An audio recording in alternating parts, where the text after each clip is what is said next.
बरेली की सियासत में एक बड़ा नाम कहे जाने वाले बेग परिवार के एक अहम सदस्य जो पेशे से तो डॉक्टर हैं, लेकिन कहीं ना कहीं उनके दिल में भी राजनीतिक उमंगें हमेशा उठती रहती हैं।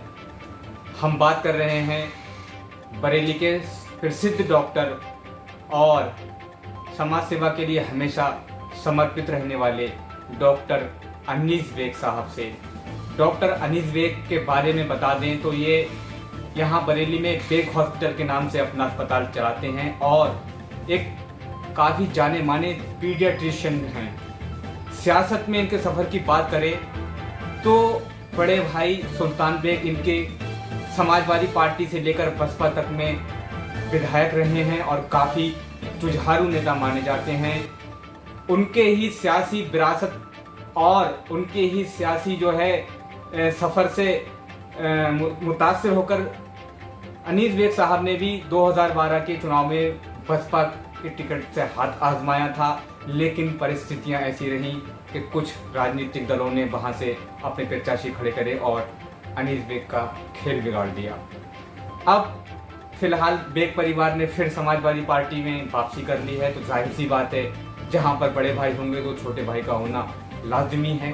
हम बात कर रहे हैं सुल्तान बेग साहब अब समाजवादी पार्टी में हैं, तो अनीस बेग साहब जाहिर है अपने बड़े भाई के कंधे से कंधा मिलाकर चलने के लिए आने जाते हैं। आपको एक सबसे बड़ी बात बता दें कि बरेली के बड़े सियासी खानदानियों में से बेग खानदान भी काफ़ी प्रसिद्ध है और इनकी सबसे बड़ी जो खूबी है वो इनके परिवार की विशेषता है। अब अनीस बेग साहब समाजवादी पार्टी के कार्यक्रमों में लगातार देखे जा रहे हैं। कल ही प्रदेश अध्यक्ष के दौरे में ये लगातार उनके साथ रहे हैं, चाहे सर्किट हाउस से लेकर के कार्यालय पर प्रोग्राम रहा हो या अन्य जगह, ये सब जगह जो है प्रदेश अध्यक्ष नरेंद्र उत्तम पटेल के कंधे से कंधा मिलाते हुए दिखाई दिए हैं। क्या है उनके मन में और क्या राजनीतिक अब महत्वाकांक्षाएं हैं, राजनीति की को लेकर क्या रणनीति है और अब क्या आगे सियासत में कोई किस्मत आजमाने जा रहे हैं। डॉक्टर साहब, समाचार भारत में आपका बहुत बहुत स्वागत है। सबसे पहले तो आप लोगों का शुक्रिया कि आप लोग यहाँ तक आए और मेरा इंटरव्यू आप ले रहे हैं, इसके लिए बहुत बहुत शुक्रिया आपका। मेरा सवाल रहेगा डॉक्टर साहब के आप जो है एक बरेली के जाने माने जो है फिजिशियन हैं और पीडियाट्रिशियन हैं आप जी। सियासत में कोई आप नए नहीं हैं, आपका परिवार, आपने सियासत बचपन से देखी है। आपके भाई एक लंबे दौर से पिछले 4 दशकों से सियासत में हैं जी। तो कहीं ना कहीं आपने भी चुनाव लड़ा, तो अब आखिर सियासी जो महत्वाकांक्षाएं हैं वो अब कितनी रह गई हैं और कहां तक उनको जो है लेकर जाना चाहते हैं। मैं डॉक्टर अनीस बेग हूँ, जिसे जानते ही हैं आप।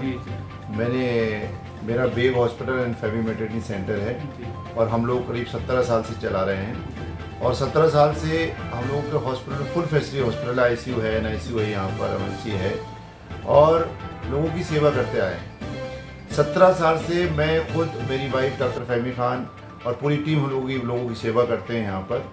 तो सामाजिक जुड़ाव हो जाता है। जब सामाजिक जुड़ाव हो जाता है तो लोग कहते हैं कि डॉक्टर साहब अब आगे आइए, लोगों की सेवा करते हैं।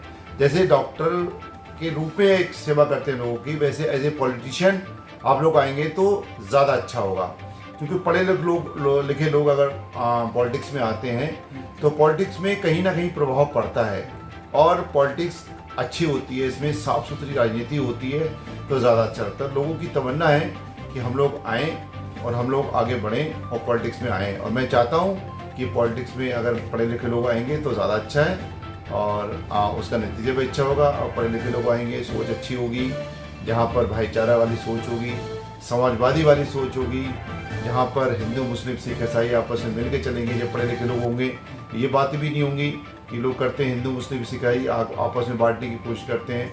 पढ़े लिखे लोग होंगे तो लोगों को जोड़ने की कोशिश करेंगे और जहाँ जोड़ने की राजनीति करते हैं लोग तो वहाँ पर देश आगे बढ़ता है। पर हम सब चाहते हैं कि हमारा देश आगे बढ़े, इसलिए पढ़े लिखे लोग आएँ। इसलिए मेरी भी तमन्ना है कि मैं भी आगे आऊँ, लोगों की जैसे डॉक्टरी में सेवा करता हूँ वैसी पॉलिटिक्स में भी सेवा करूँ। डॉक्टर साहब, अगर हम बात करें चुनावी जो अब समय है वो बहुत नज़दीक है। विधानसभा के चुनावों में मात्र 6 माह का ही या 7 माह का ही समय हम देख सकते हैं होने जा रहा है। तो ऐसे में फिलहाल अब आप अपने लिए राजनीति में कहाँ जगह देखते हैं?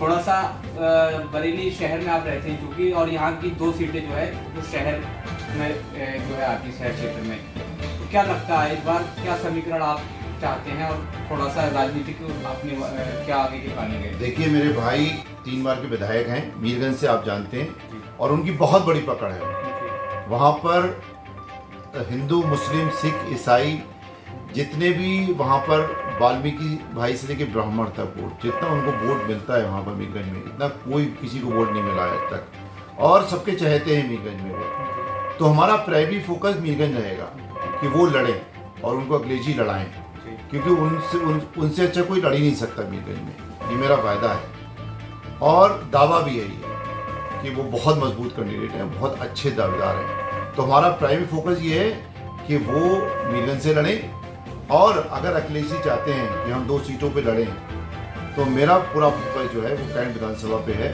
कि मैं इंशाल्लाह कैंट विधानसभा इस पर जीत के दिखाऊंगा। 2012 में हम लोग कहीं ना कहीं चूक गए थे। 2012 में हालांकि मेरे भाई हम लोग 2 टिकट से लड़े और 2 सीटों से लड़े, तो विधायक जी जीते, और लेकिन मैं कहीं ना कहीं शहर में लूज कर गया। उसकी वजह ये थी कि किसी दूसरी पार्टी ने मेरे वोट का बंटवारा कर दिया।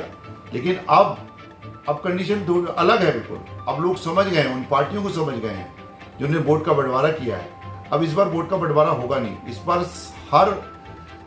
हर जाति, हर धर्म के लोग जो है इस सरकार से परेशान है, इस सरकार की नीतियों से परेशान है, इनके झूठों से परेशान है। यहाँ पर हेल्थ का बहुत बुरा हाल है। कोरोना में भी देखा हम लोगों ने, लोग ऑक्सीजन से मर गए, ऑक्सीजन की कमी से मर गए, जो बेसिक सुविधा है। लोग हेल्थ की बहुत बुरी कंडीशन, शिक्षा की बहुत बुरी कंडीशन, भारत भ्रष्टाचार इतना चरम सीमा पे है, और महंगाई चरम सीमा पे है। जो सिलेंडर 450 रुपये का मिलता था, आज 1000 रुपये का सिलेंडर है। आज डीजल का दाम ले लीजिए, किसान भी परेशान है। तो आज हर वर्ग का आदमी, वो जब अलग कंडीशन थी, आज हर वर्ग का आदमी, चाहे हिंदू हो, चाहे मुसलमान हो, चाहे सिख हो, चाहे ईसाई हो, चाहे गरीब हो, चाहे अमीर हो, हर वर्ग का आदमी आज जो है अखिलेश यादव की तरफ देख रहा है। जो अखिलेश यादव जी ने विकास कार्य किए हैं, और ख़ासतौर से बरेली में आप ले लीजिए, आज एक शामतगंज का फ्लाईओवर है, ये बरेली की जान बन चुका है। हम लोग पहले सिविल लाइन्स जाने की सोचते थे, तो सोचते थे एक बार जाएं या ना जाएं, लेकिन आज हम लोग 15 मिनट में सिविल लाइन्स पहुंच जाते थे, पहले 1.5 घंटा लगता है। आज बरेली को जितनी सड़कें जोड़ती हैं पूरी, चाहे आप यहाँ से बहेड़ी की चले जाइए, चाहे यहाँ से बदायूं चले जाइए, कोई भी सड़कें जोड़ आप देख लीजिए, अगर काम दिखाई देते हैं तो यहाँ अखिलेश यादव जी के दिखाई देते हैं। इनका कोई काम नहीं है, ये सिर्फ फीते काटने का काम करते हैं। इसलिए आज कंडीशन दूसरी है।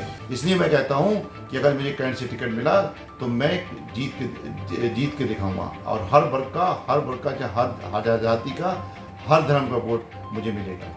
जैसे डॉक्टर साहब, आप एक डॉक्टर हैं क्योंकि, तो आपके पास सभी धर्मों के लोग आते हैं, आपके पेशेंट हैं, जो कह सकते हैं, क्लाइंट कह सकते हैं। और यहाँ कहते हैं डॉक्टर को धरती का भगवान कहा जाता है। लोग आते हैं, आपसे सहयोग करके जाते हैं। नॉन मुस्लिम भी बहुत होते होंगे उसमें। ऐसे में आप एक मुस्लिम हैं, और आपको क्या लगता है, क्या जो आप आज एक तरीके से डॉक्टरी के रूप में जो लोगों को सेवा कर दे रहे हैं लोगों को, उससे पॉलिटिक्स में आपको कोई फायदा मिलेगा? देखिए, ऐसा है ना, डॉक्टरी एक ऐसा पेशा है जहाँ हिंदू, मुस्लिम, सिख, ईसाई नहीं देखा जाता कभी भी। हमारी फीलिंग ही नहीं आती है। और हम लोग तो समाजवादी हैं, समाजवादी कभी भी इसकी पॉलिटिक्स करते ही नहीं हिंदू मुस्लिम की।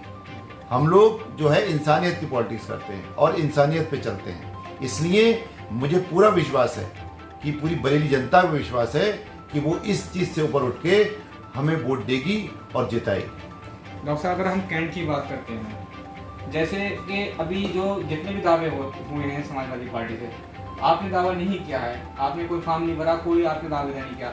ऐसे में आपको क्या लगता है, आप कितने आश्वस्त हैं या कोई पैगाम देंगे समाजवादी हाईकमान को अपना लड़ने का? तो थोड़ा वो हम जानना चाहते हैं। देखिए, ऐसा है, मैंने आपको बताया कि प्राइमरी फोकस हमारा मीरगंज है, और अगर अखिलेश जी चाहते हैं और उनके दिल में है, अगर मुझे पता है अखिलेश जी मुझे बहुत लाइक करते हैं, अगर चाहते हैं कि मैं लड़ूं तो मैं बिल्कुल लड़ूंगा। कैंट विधानसभा टिकट दे ना दे ये पार्टी का फैसला है। ये हमारे जो अध्यक्ष जी हैं, अखिलेश जी हैं, उनका फैसला है। अगर वो लड़ाएंगे तो मैं लड़ूंगा, अब वो चाहेंगे मैं पार्टी की सेवा करो, तो अब एक सिपाही की तरह पार्टी की सेवा करूंगा। और ये सब लोगों ने देख लिया है बरेली में कि जब हमारे भगवत शरण गंगवार जी को टिकट मिला था तो मैं जी जान से पूरे बरेली में, पूरे कैंट में दिन रात मेहनत करके मैंने भगवत शरण जी को लड़ाया है और अच्छा वोट दिलवाया मैंने उनको, और बहुत मेहनत से लड़ाया है। ये भगवत शरण जी गंगवार को भी पता है और शायद मेरे हमारे अध्यक्ष जी जो अखिलेश जी हैं उनको भी पता है इस बात का। इसलिए पूरी मेहनत से लड़ता हूँ। मैं जिस फील्ड में जाता हूँ, मैंने डॉक्टरी की तब भी बहुत मेहनत से की और अब भी मेहनत से कर रहा हूँ, और अगर पॉलिटिक्स में जाऊँगा और इलेक्शन लड़ूंगा तो मैं सीट जीत के दिखाऊंगा। लेकिन ये डिसाइड करना है हमारे अध्यक्ष जी को, माननीय अखिलेश यादव जी को, हमें लड़ाएंगे या नहीं लड़ाएंगे। अगर लड़ाएंगे तो पूरे जी जान से लड़ेंगे और हम सीट जीत के दिखाएंगे। डॉक्टर साहब, कल संजय सज्जन जी आए थे बरेली, आप बगल गिर रहे हैं, बहुत चर्चाएं रही हैं, पूरे शहर के अंदर चर्चाएं रही हैं पूरे दिन कि डॉक्टर अनीस बेग साहब बड़ा जो है कह सकते हैं बहुत इंटरेस्ट लिया उन्होंने, तो बड़ा इस पर थोड़ा क्या कहना चाहेंगे आप? ये तो मोहब्बत है उनकी भाई। अगर हमारे उत्तर प्रदेश के अध्यक्ष हैं नरेश पटेल जी, बहुत इज्जत करता हूँ मैं इनकी, और अगर हमें उन्होंने अपनाया है और हमें अगर उनके साथ रहे हैं तो हमारी इज्जत है इसमें और उनकी मोहब्बत है ये, और इसके लिए उनको बहुत बहुत शुक्रिया। अच्छा डॉक्टर साहब, अगर बात करें समाजवादी पार्टी के जो मुखिया हैं वो आपके घर पर आए थे कुछ दिन पहले, अभी हाल ही में भी उनका दौरा हुआ था और 2019 में भी जो है हुआ था। आपके घर वो पहुंचे थे चाय पीने के लिए वहाँ। हालांकि अब हम आपकी ये फोटोग्राफ्स भी देख रहे हैं, आपकी डिस्पेंसरी में ये सारी फोटोग्राफ्स भी देख रहे हैं, ये तो है ही। इसके अलावा अखबारों में भी छपी थी और सोशल मीडिया पर भी आई थी। इसके पीछे आप क्या देखते हैं? क्या एक डॉक्टर की हैसियत के नाते अखिलेश जी आपको लाइक करते हैं या कुछ उनके मन में है आपके प्रति? आखिर ये सब हम नहीं समझ पाए आज तक कि आपकी जो फोटोग्राफ बता रहे हैं जो बहुत ज्यादा जैसे बहुत करीबियत होती है, जैसे आजम खान साहब के साथ जैसे फोटो होते हैं, ये थोड़ा सा देखिए, मैंने पहले भी कहा ये तो उनकी जरा नवाजी है, मतलब किसको बोलते हैं, उनकी मोहब्बत है हमारे परिवार के लिए। और ये यकीन मानिए जैसे वो मुझे लाइक करते हैं और मेरे परिवार को लाइक करते हैं, विधायक सुल्तान बेग जी को लाइक करते हैं, और उससे ज़्यादा हम उनके हमारे ऊपर विश्वास है, उससे ज़्यादा उनके विश्वास पे खरा उतरेंगे। और हमसे मोहब्बत करते हैं तो हम भी पूरा परिवार हमारा, और ख़ुद मैं डॉक्टर अनीस बेग बहुत ज़्यादा मोहब्बत करते हैं उन लोगों से, इसलिए वो हमारे घर पे आए और हमें इतनी इज्जत से नवाजा उन लोगों ने। डॉक्टर साहब कहते हैं कि एक कहावत है कि जब तक के बच्चा जो है चीखकर नहीं है तो माँ भी दूध नहीं पिलाती। तो आपने जो है कैंट से लड़ने के लिए अभी तक क्या मैसेज दिया है, हाईकमान को दिया है, जिला संगठन को दिया है, लोगों आपका मंतव्य क्या है वो भी तो पर जानना चाहिए, तो उसके लिए क्या कर रहे हैं आप? देखिए ऐसा है, हमारे अध्यक्ष जी, राष्ट्रीय अध्यक्ष जी अखिलेश यादव जी, नरेश पटेल जी और जितने भी बड़े नेता हैं वो सब जानते हैं, कौन लड़ सकता है, कौन जीत सकता है। किसी को बताने की जरूरत नहीं, किसी को मैसेज देने की जरूरत नहीं है। और इंशाल्लाह अगर ऐसा होगा तो मैं जाऊंगा और मैं मैसेज दूंगा, अपनी बात रखूंगा, ये अपनी बात रख के आऊंगा इंशाल्लाह। डॉक्टर साहब एक सवाल, समाजवादी पार्टी के एक नेता हैं बहुत कद्दावर, पूर्व कैबिनेट मंत्री, आज बहुत बुरे दौर से गुजर रहे हैं, जेल में हैं, इलाज चल रहा है कोरोना का काफ़ी लंबे टाइम से। आरोप लगते रहते हैं, मुस्लिमों में बहुत एक जन आक्रोश है, कहते हैं कुछ लोगों का कहना है कि समाजवादी पार्टी ने उनके लिए कुछ नहीं किया, वो वैसे ही आए तो अखिलेश यादव रामपुर गए, तो इस पर थोड़ा सा आप क्या कहना चाहेंगे? देखिए, बहुत ही जो योगी गवर्नमेंट है उसने बहुत ही बुरा किया उनके साथ में, और ख़ास तौर से एजुकेशनल यूनिवर्सिटी है, जो जौहर यूनिवर्सिटी है वो एजुकेशनल यूनिवर्सिटी है, और वहाँ पर लोग तालीम लेते हैं, लोग पढ़ते हैं, और वहाँ पर मैं खुद देख के आया हूँ कि हर डिपार्टमेंट है वहाँ पर, तो वहाँ पर जो भी बच्चे जाएंगे तो वहाँ तालीम, मतलब हमारे देश में क्या चाहिए, एजुकेशन की कमी है, तो एक यूनिवर्सिटी एजुकेशन के लिए उन्होंने बनाई थी, तो उस यूनिवर्सिटी को लेके इतना ज़्यादा सजा देना और इतना ज़्यादा केस लादना उनके ऊपर, झूठे केस, बनावटी केस हैं, सब जानते हैं, सब ये हर आदमी जानता है, बच्चा जानता है कि कितने झूठे केस उन पर लगाए गए हैं। तो ये तो बहुत ही गलत किया है, बीजेपी गवर्नमेंट ने बहुत गलत किया है, इससे खामियाजा उसको भुगतना पड़ेगा। लेकिन समाजवादी पार्टी को लेकर भी कुछ लोगों का कहना है कि वो साथ नहीं दे पाई। बिल्कुल साथ दे रहे हैं, शुरू से आप पहले दिन से आखिरी दिन तक साथ दिया है, और जो कल का धरना प्रदर्शन था उसमें एक अहम मुद्दा था कि आजम खान को रिहा करो, सबसे पहला हमारा मुद्दा था। जो साइकिल की रैली कल जो है जो निकाली थी हमारे राष्ट्रीय अध्यक्ष जी ने, जो कल पूरे यूपी में बड़े लेवल पे साइकिल रैली निकली है, उसमें सारा सबसे पहला मुद्दा हमारा ये था कि आजम खान को रिहा करो, और हम पार्टी उसके लिए लड़ी है और लड़ेंगे बिल्कुल। अच्छा डॉक्टर साहब, राजनीति में समाज सेवा को बहुत अहमियत दी जाती है। समाज सेवा का सबसे बड़ा रोल माना जाता है राजनीति में। आप डॉक्टर हैं और यहाँ पर आप पेशेंट को देखते हैं, आपके पास काफ़ी मजबूर लोग भी, गरीब लोग भी आते होंगे, और मान लीजिए आपसे कोई व्यक्ति आया, उसने आपको अपनी परेशानी बताई, तो क्या लगता है आपने कभी उनके लिए कितना कर पाते हैं, कुछ कर पाते हैं? देखिए ऐसा है ना कि आदमी बहुत परेशान है, ये हम लोग जानते हैं, क्यों यहाँ पर रोजाना लोगों को बिल देना पड़ता है, और इतना परेशान है इन लोगों ने। बीजेपी जब से गवर्नमेंट आई है, जब से इतना बुरा हाल कर दिया है, गरीब गरीब होता चला जा रहा है, अमीर अमीर होता चला जा रहा है, गरीब अमीर का फासला बढ़ता चला जा रहा है। और उनका सबसे बुरा जो बीजेपी ने किया है ना, पहले थी एक उदार नीति, अब क्या है, अब डिक्टेटरशिप है। अब जो है आदमी का कारोबार सब छीन लिए हैं, बीजेपी ने आदमी के कारोबार छीन लिए हैं, और इस कदर गरीब हो गया है आदमी के पास पैसा ही नहीं है। छोटे मोटे कारोबार तो तबाह हो गए, जो छोटे मोटे धंधे थे, छोटे मोटे जो उद्योग थे, वो सारे बंद पड़े हुए हैं। पहले इन्होंने बंद किए, पहले इन्होंने आदमी की कमर तोड़ दी नोटबंदी करके। जो डिमोनेटाइजेशन हुआ है देश का, वो सबसे बड़ा सबसे गलत फैसला था बीजेपी का, उससे आदमी की कमर टूट गई। उसके बाद में जीएसटी लेके आए, तो जीएसटी लेके आए एकदम लेके आते हैं कोई फैसले, भाई आए उसके बाद वर्क करें, उसके बाद में फैसले लेके आए, लेकिन कोई भी आया और तुरंत फैसला थोप दिया, जैसे किसी डिक्टेटर ने फैसला थोप दिया जनता के ऊपर। ऐसी इन्होंने नोटबंदी थोपी, ऐसी इन्होंने जीएसटी अगर थोपी, तो जीएसटी अगर लाते तो कम से कम उसको वर्क करते, और उसके बाद में थोपने के बाद में आदमी को पता ही नहीं क्या करें, जीएसटी में कैसे करें क्या करें। तो जीएसटी से व्यापारी टूटे, नोटबंदी से पूरा देश का गरीब और अमीर टूटा। अमीर तो नहीं टूटे, अमीर तो ये समझिए कि उनने तो अपना पैसा बना लिया, लेकिन गरीब आदमी और मिडिल क्लास आदमी ज्यादा पैसा, तो वहां से आदमी की कमर टूटी, वहां से आदमी गरीब हुआ। उसके बाद में कोरोना आया, कोरोना में सही से मैनेज नहीं कर पाए लोग, तो उससे और उद्योग, हमारे छोटे छोटे उद्योग और सब बंद हो गए, इसलिए गरीब आदमी बहुत गरीब हो रहा है, और बहुत बुरी हालत है आदमी की, आज देश की बहुत बुरी हालत है। हम देखते हैं कितने आदमी आते हैं कि डॉक्टर साहब हमारे पास पैसा नहीं है, इसलिए छुट्टी कर दी है।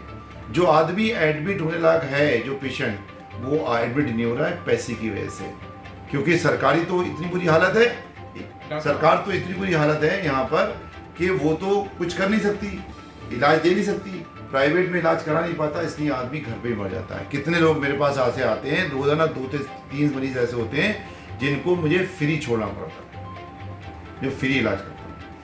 आपका कहना है कि आप काफी लोगों को अगर फ्री भी कर देते हैं, बिल में कंसेशन भी कर देते हैं। बिल्कुल बिल्कुल ऐसा नहीं है, दूसरे डॉक्टर, कुछ डॉक्टर ऐसे भी हैं वो कहते हैं नहीं भैया हमें चाहिए, ऐसा कुछ नहीं है ना आपके यहाँ पर? नहीं, डॉक्टर के हर डॉक्टर रहमदिल होता है, लेकिन हॉस्पिटल के भी अपने खर्चे होते हैं, नहीं खर्चे होते हैं, हॉस्पिटल के खर्चे होते हैं, और ऐसा नहीं है, लोगों का व्यू अलग होता है, लेकिन अलग अलग सोच होती है, पहले समझना चाहिए, उसके बाद में कोई भी बयान देना चाहिए।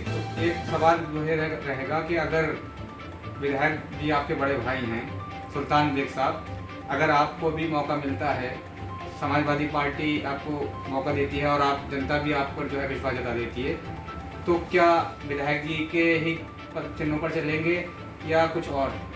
नहीं, बिल्कुल, मैं जैसे डॉक्टरी में लोगों को मेरा सेवा भाव है, और जैसे हमारे बड़े भाई भी हिंदू मुस्लिम सिख ईसाई को सब लेके आगे चलते हैं और लोगों की सेवा करते हैं, वैसे ही मेरा पेशा भी डॉक्टरी है, और मैं भी यही चाहूँगा कि इस लोगों की सेवा करूँ। अगर पॉलिटिक्स में आऊँ तब भी लोगों को सेवा करूँ, अपने बरेली को आगे बढ़ाऊँ, बरेली आगे बढ़ेगा तो मेरा उत्तर प्रदेश आगे बढ़ेगा, उत्तर प्रदेश आगे बढ़ेगा तो मेरा हिंदुस्तान आगे बढ़ेगा।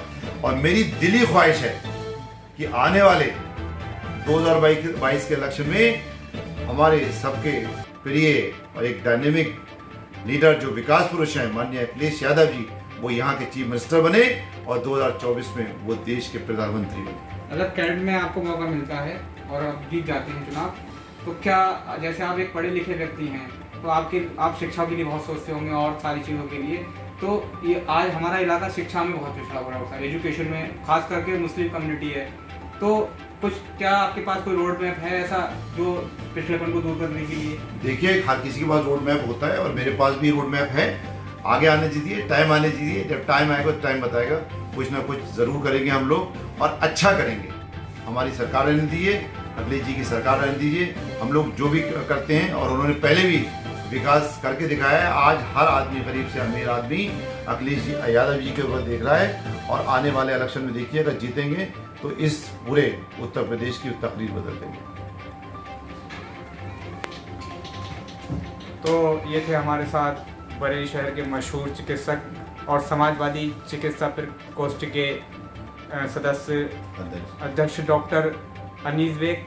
इनका साफ कहना है कि समाजवादी पार्टी आगामी चुनावों में पूर्ण बहुमत की सरकार बनाने जा रही है, और इस प्रदेश के अंदर अगर कोई पर्सनालिटी है और कोई नेता है तो वो सिर्फ और सिर्फ अखिलेश यादव ही हैं, जो प्रदेश की तस्वीर बदल सकते हैं। और साफ अनीस बेग साहब का साफ कहना है कि भारतीय जनता पार्टी ने सरकार बना झूठी वादे करके सरकार बनाई और लोगों को ठगने का काम किया है। इनका साफ कहना है कि अगर हमारे परिवार से सबसे पहली प्रायोरिटी हमारे बड़े भाई सुल्तान बेग साहब को जो है टिकट को लेकर है, और उसके बाद अगर अखिलेश जी के मन में हमारे लिए कुछ चल रहा है तो हम भी जो है अखिलेश जी को पूरी श्रद्धा और पूरी जो है ताकत के साथ जो है उनका जो है कामयाबी दिलाएंगे। बरेली से समाचार भारत के लिए अल्तमत सिद्दीकी। चैनल को लाइक करें, शेयर करें और सब्सक्राइब करें।